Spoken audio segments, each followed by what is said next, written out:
I know they do philanthropic works, but they define themselves as investors, which I find funny because you've just made more money than you'll need ever, and now your goal is to make more money. Why is it? And maybe this is not true, but I think it's true. When a male entrepreneur has some sort of liquidity event, company goes public, he sells the company, whatever, and comes into generational wealth, if you ask them, what do you do now? They say, I'm an investor. Right? And so now I know they give to philanthropy. I know they do philanthropic works, but they define themselves as investors, which I find funny because you've just made more money than you'll need ever. And now your goal is to make more money. And like, oh, you've got a fund now. Oh, wonderful.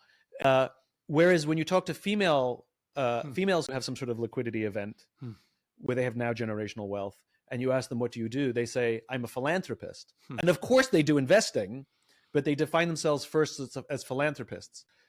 Why can't all people who have who sell a company or go public and come into more money than they'll ever need, why can't every single one of them define themselves as philanthropists first? And what I would hope is that everybody